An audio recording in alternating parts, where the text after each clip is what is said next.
Top 50 in upcoming games 2013 to 2014. Number 15, Call of Duty Ghosts. Now whether or not you think this game should be in this list, or perhaps that it should be higher up in the list, undoubtedly this game is going to be one of the top grossing games this year. I've put it at 15 because I want to wait and see. There's very little multiplayer footage at the moment, and that is obviously what the vast majority of people spend the most amount of time playing in the game. Single player details have of course been revealed, and the game will come out on November the 5th. The US apparently is no longer a superpower, and you're part of a band of elite soldiers called Ghosts. Apparently one of those guys is in fact a dog, or you can control the dog, as you'll see in this clip here. Nice. Where'd the other one go? Number 14, Splinter Cell Blacklist. Sam Fisher reprises his role in this game, but unfortunately it seems he took a bullet in the neck and now sounds completely different. Comes out August the 23rd, and the big selling point of this game is killing in motion, which basically means instead of just going stealthily one kill to another, you can now wipe out a whole troop of guys, one after the other, by marking like you could in Splinter Cell Conviction. Another cool little feature you may not have heard of is that if you're on the Xbox, you can call in Connect voice distractions, which means you can shout and the guards in game will come over to where they heard the shout from instead of Sam Fisher's copyright whistle.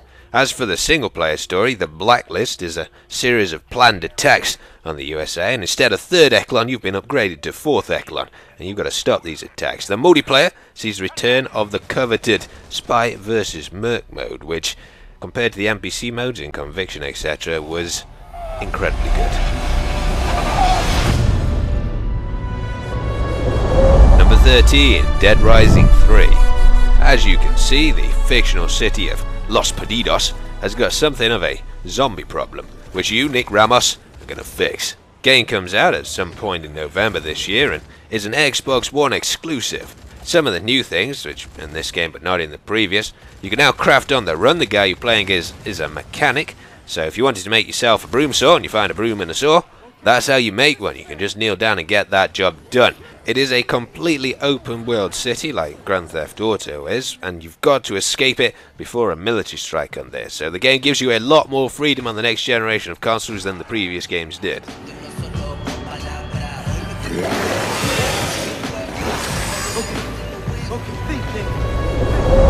Number 12, Watch Dogs. Now this game has become something of a fan favourite. You're a sort of cyber spy kind of guy who can basically take control of the city with his mobile phone. Now some of you may disagree with the position of this game in this list, but I'm simply going by what I find to be the most enjoyable games, and to be honest, all of the games in this top 15 are pretty damn good.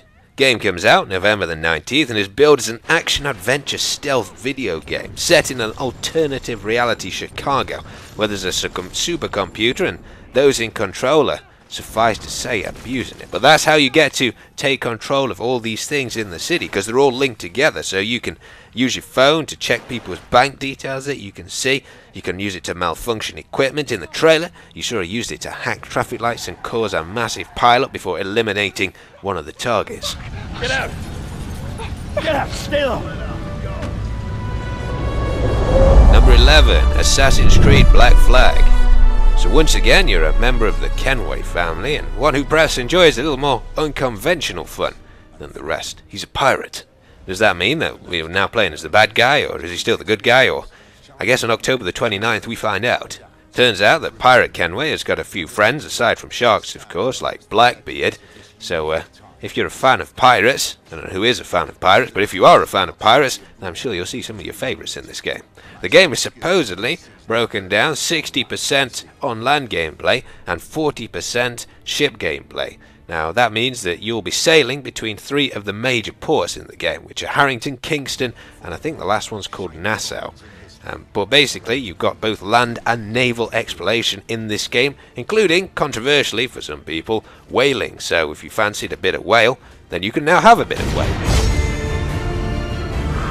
Join them under the black flag of Assassin's Creed 4. Number 10, Metal Gear Solid 5, The Phantom Pain. I have to say, at E3 I was absolutely blown away by this game.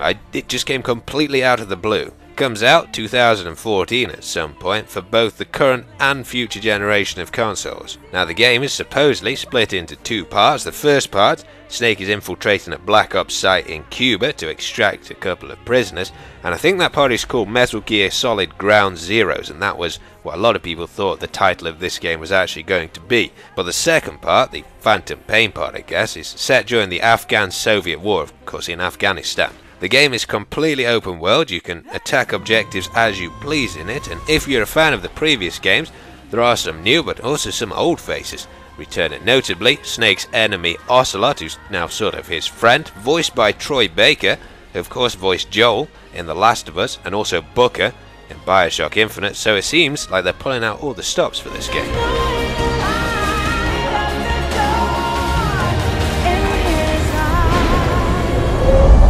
Number 9, DayZ Standalone. If you're unfamiliar with this game, it places you in an open world where you've got to survive the current zombie apocalypse with any other players that you find. The alpha of this game is coming out at some point in July and aims to improve on every aspect of the mod. The map's been extended 20% further to the north and the west, and there's new islands, including Utes, out in the sea. 90% of the buildings are now enterable, most of the towns have been rearranged, there's a new crafting system, a totally new UI, even the map comes in several different parts that you have to piece together.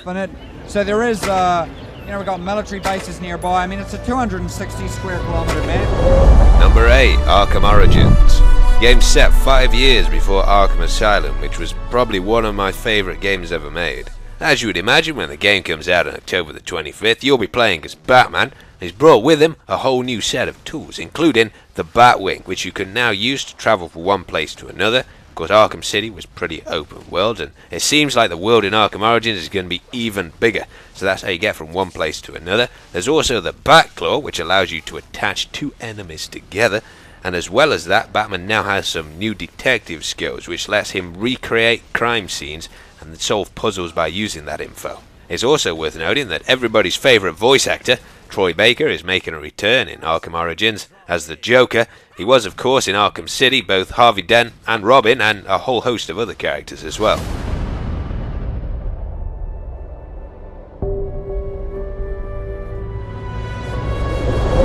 Number 7, Mirror's Edge 2.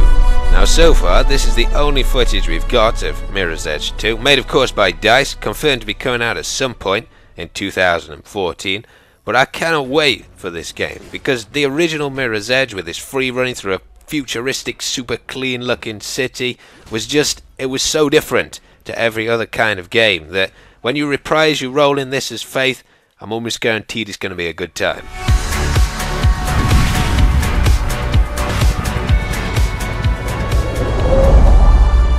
Number 6, The Division. This was probably the biggest shock for me, at least, at E3. Currently only coming out on the PlayStation 4 and the Xbox One, although they are considering a petition to get this on PC. It is an MMO third-person tactical shooter. The game is set in an immediately post-apocalyptic New York, where a disease has caused society to collapse. You play part of an elite team set to try and resolve this crisis. As with a lot of next generation titles, this game features companion gaming, so if you've got a tablet, then you can use it to, say, fly around a little bot to check out different parts of the city and things like that without having to go in there with your character. Wow, yep. I'm gonna go in. Okay. Number 5, Titanfall. So this is the first release of Respawn Entertainment. The guys who left Infinity Ward set up their own company because they didn't like the direction of the Call of Duty series.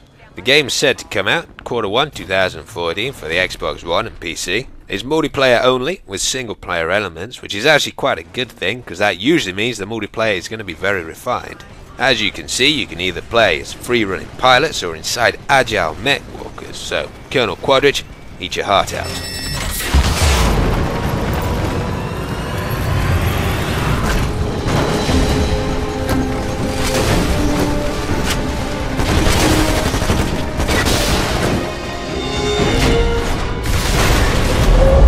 Number 4, Destiny. So this is the product of Bungie's new 10-year publishing deal with Activision. You play 700 years in the future. Humans have branched out during what was called the Golden Age to planets in the solar system. But then for some reason, there was a collapse of all of this, where all the colonies were destroyed and mankind was nearly wiped out, but were saved by a mysterious orb called the Traveller, which hovers above the last city on Earth. You play as either a hunter, a warlock, or a titan, whose job is to reinforce the city and find out what caused the collapse. So the game is dubbed to be an FPS with MMO elements, in the sense that it has a matchmaking system which actually limits the number of players you see in the world, determined by what you're actually doing in the world. It's confirmed to be coming out at some point in 2014 on both the current and future generation of consoles.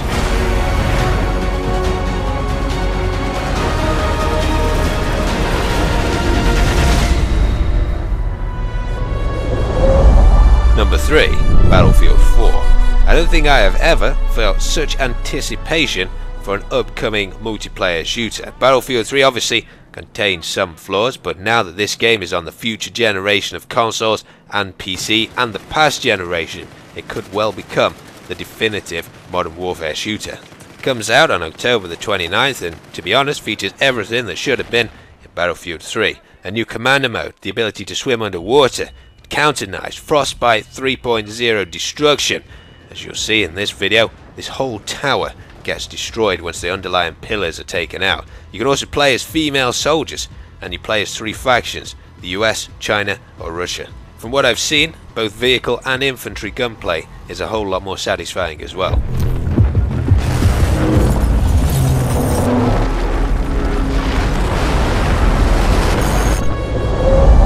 Number 2, GTA 5. Set in Los Santos, the world is now bigger than those of Red Dead Redemption, San Andreas and GTA 4 combined. Confirmed for release on the current generation of consoles on the 17th of September this year, it's not just a city anymore. There's beaches, mountains and a whole wilderness to explore. You play as either Michael, Trevor or Franklin, each of whom have their own abilities, and you can switch between them and work together at any point.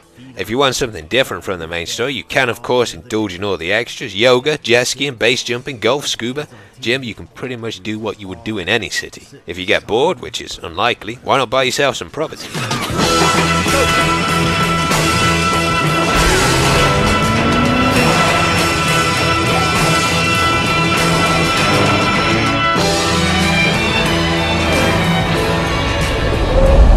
Number 1, Star Wars Battlefront 3. Now it may surprise you that this is at the top of my list, given that they've only shown this small cinematic, but I've been waiting for so long to get a decent Star Wars game, and I really think DICE can nail it this time. They've already said you can fly from the planetary surface all the way up into a space battle, so it looks like it could be incredibly good. But thanks for watching guys, I hope you enjoyed the video, and I'll see you in the next chapter.